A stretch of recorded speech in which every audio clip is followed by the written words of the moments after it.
Hello, my friends.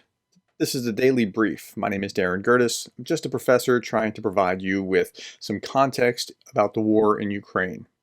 Last night I went to sleep at 9:30, just exhausted, and it's been quite something trying to keep this pace, watching all of this, and on top of my day job. And I woke up this morning, 79-18, final passage of the $95 billion in aid to Israel, Ukraine, and Taiwan. The Senate kind of took this as one thing. So we're almost done. We're not quite done. It still has to be signed by Joe Biden. That'll happen in short order, I'm sure. Okay, this is Forbes article. Senate passed $95 billion foreign aid package in a bipartisan vote on Tuesday, funding Ukraine, Israel, and Taiwan, ending a prolonged delay in securing military assistance for Kyiv.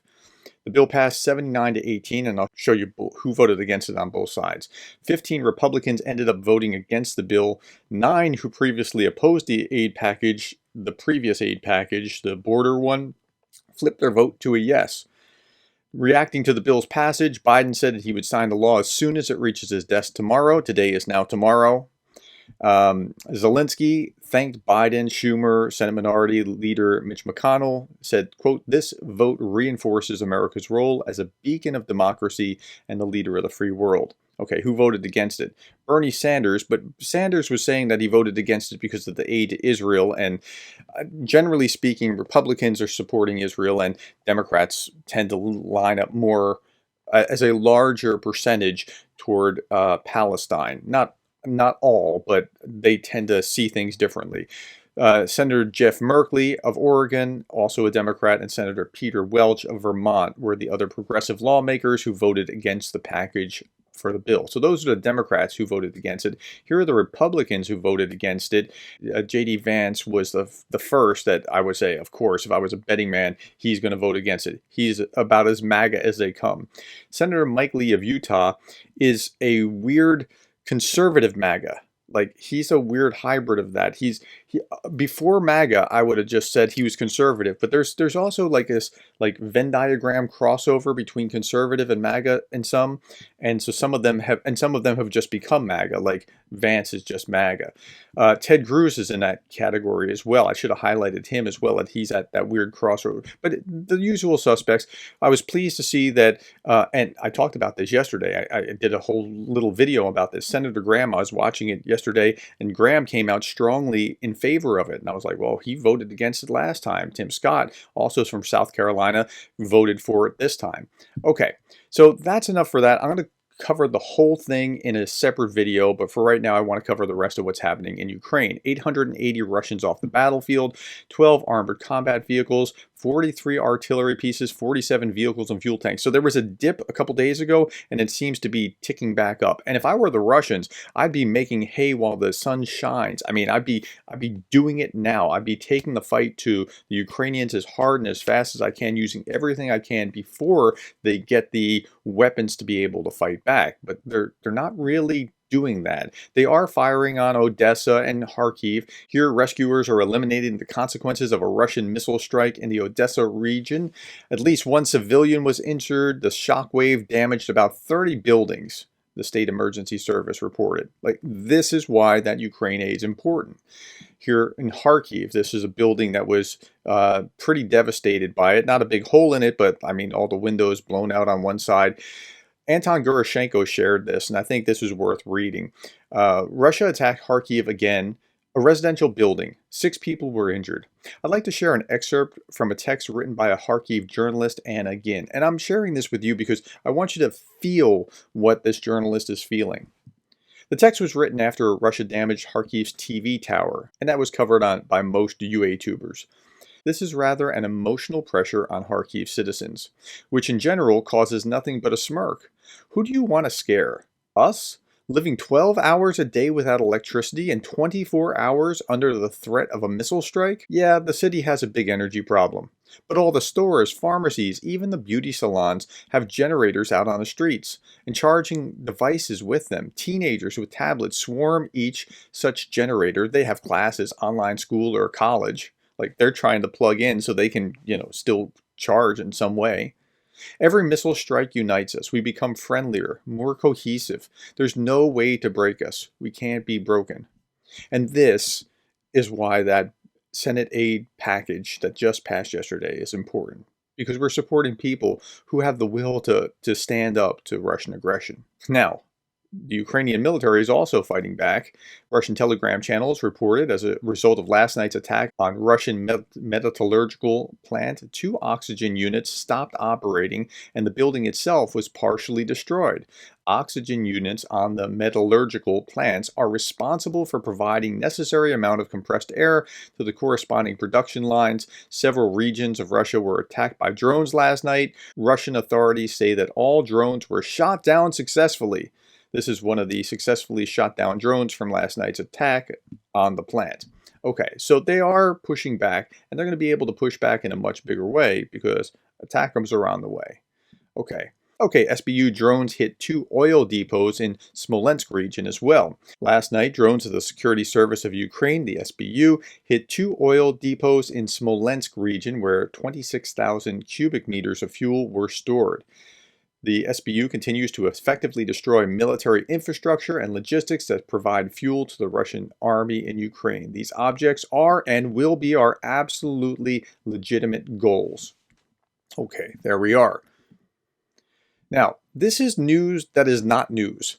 And when I say that, it sounds kind of odd to say that this news is not news, but nothing's really happened.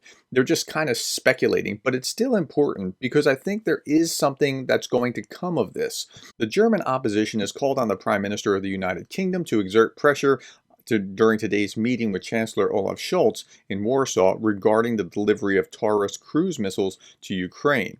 Now, nothing's happened. No cruise missiles are on the way. No cruise missiles were promised. But I think that now that the United States has done what they've done, it's very likely, it's much more probable that the Taurus missile may actually go to Ukraine, because what Germany has consistently done is wait for the U.S. to lead, and then they add it, they pile in.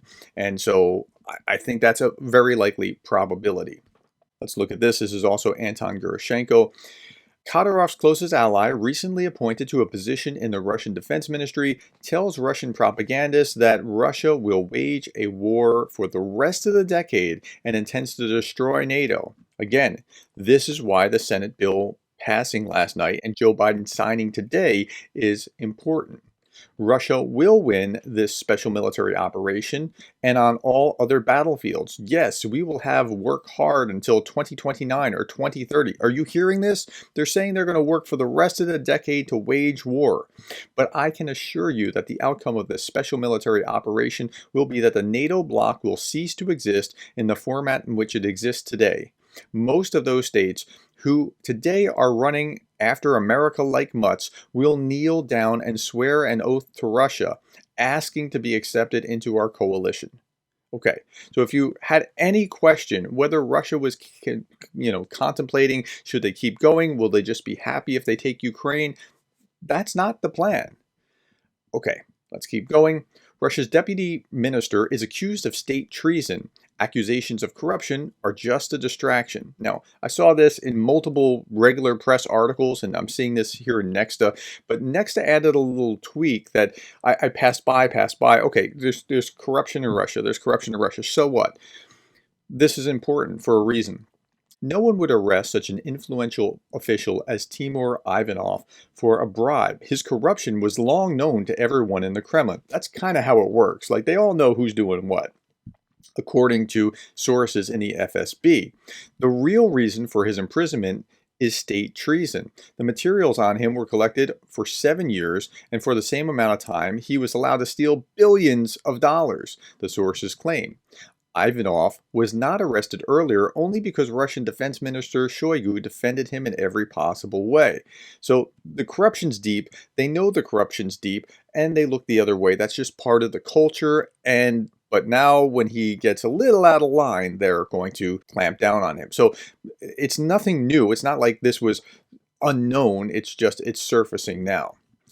Okay, ISW analyst. Russian forces are likely to intensify drone and missile strikes in Ukraine in the coming weeks. This is how they want to inflict maximum damage to the country's infrastructure and defense industrial base before U.S. aid arrives. I think that's fair. I think that's only sensible. If you're a Russian general right now, you have to be thinking, I have to hit hard right now before they can hit back. Destroy as much as I can before they can actually do anything back. But the Ukrainians are actually pulling things out of reserves right now in order to fight back or hold the line. Okay, sign of gratitude. The American flag was hoisted at the entrance of the Lviv administration building. Here's their flag and our flag. I think that was a kind gesture. The mood in Kyiv today. I saw this cartoon and I thought, yeah, I remember reading an article about 4 months ago, I guess it was, that an artilleryman was talking about how low they were on supplies, and he said, artillery breeds confidence. And I thought, you know what, there's something to that. Without it, it's a very hard fight, but with it, it changes everything. It stiffens the spine. Thank you for your time. If you want a greater breakdown of what's happened with the Senate bill, I'm going to be doing that. I'm going to be on with Greg Terry at 5 tonight. We're going to be co-streaming on my channel and his. And then I'll be making sure I'm alerting you when President Biden has signed the final bill and the aid is on its way. I think there's a 100% certainty that Joe Biden will sign this bill. So it's basically a done deal. Passing the House was the big problem. The Senate, very smooth. Joe Biden, even smoother. Thank you for the time. Thank you for the likes, the shares, the subscribes. Thank you to my patrons. And thank you for being the kind of person that cares about Ukraine.